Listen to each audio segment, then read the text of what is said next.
हम लोग गैर बराबरी खत्म करने के लिए संघर्ष करते रहेंगे।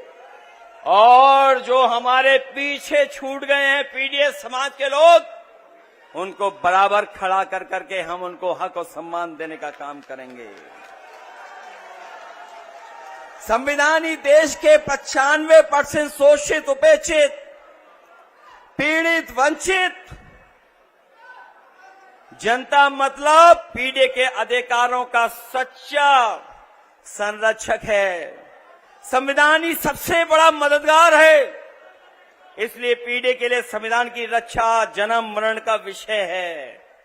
इसलिए जो लोग ये कहते थे कि हम 400 सीटें जीत कर संविधान बदल देंगे, जो 400 सीट पाकर के संविधान बदलने की बात कर रहे थे, जो साजिश कर रहे थे, वो 2024 में हमारी आपकी ताकत से सिमट करके अंडरग्राउंड हो गए हैं।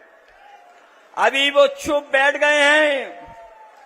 अंडरग्राउंड का मतलब तो हम सब समझते ही है ना, वो भूमिगत हो गए हैं। ये वक्त का इंतजार कर रहे हैं, वो लोग वक्त का इंतजार कर रहे हैं, पर वो वक्त फिर कभी नहीं आएगा।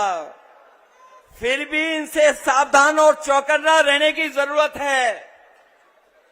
सच तो ये है कि संविधान खतरे में था और तब तक रहेगा जब तक भाजपा है।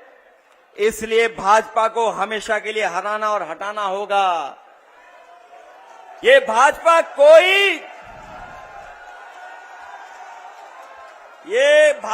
कोई दल नहीं है। ये दरारवादी, भेदकारी, नकारात्मक विचारधारा वालों का गिरोह है। और ये मैंने एक मौके पर नहीं कहा है, कई मौकों पर कहा है कि भारतीय जनता पार्टी कोई राजनीतिक दल नहीं है।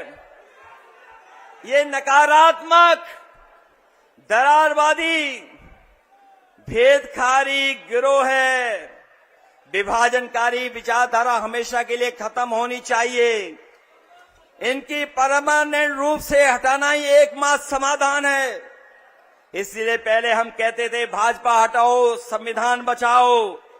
आज कह रहे हैं कि नकारात्मक विचारधारा मिटाओ, संविधान बचाओ। और जब तक नकारात्मक विचारधारा नहीं हटेगी, तब तक हम लोग कामयाब नहीं होंगे। भाजपा अब तक बेईमानी से सरकार बनाती रही है। आपने देखा है बाई इलेक्शन में कि किस तरीके से इन्होंने बेईमानी कर करके हम लोगों को हराने का काम किया है। लेकिन हम जानते हैं इस बार जब पूरे प्रदेश का चुनाव होगा तो ये भारतीय जनता पार्टी की 420 403 विधानसभा में चलने वाली है। क्योंकि जो लोग अधिकारी जिनके माध्यम से ये शोषण और हमें और आपका चुनाव लूटते थे, वो भी आज निराश हो गए हैं।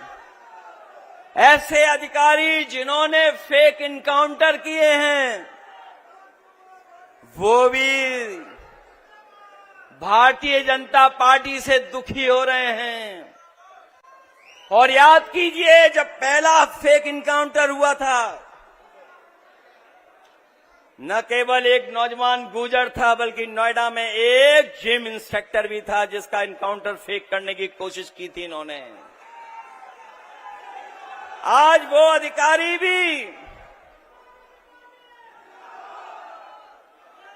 वो अधिकारी भी दुखी हैं, क्योंकि वो जानते हैं जब कभी भी उन्हें अदालत में जाना पड़ेगा और जब अदालत इन कर्मचारी अधिकारियों को सजा सुनाती है, ये लोग अकेले अंधेरी कोठरी में सजा पाते हैं और अपनी सजा को भुगतते हैं।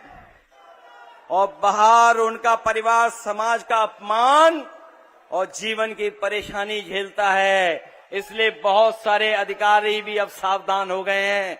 भारतीय जनता पार्टी के सारे पे वो काम करने नहीं जा रहे हैं। अभी हाल ही में जो एसआईआर हुआ, वो एसआईआर नहीं था, वो मुखौटे के साथ एनआरसी था। मैं अपने तमाम सजग सतर्क पीडीए प्रहरियों को धन्यवाद और बधाई देता हूं कि उन्होंने मुकाबला कर करके एसआईआर में अपने वोट को और वोट के अधिकार को बचाने का काम किया है। मैं एक एक पीडीए प्रभारी को बहुत बहुत धन्यवाद और बधाई देना चाहता हूं। ये भारतीय जनता पार्टी, ये भारतीय जनता पार्टी ये दल नहीं है। भारतीय जनता पार्टी दल नहीं है, ये ड्राई क्लीन की दुकान है। भारतीय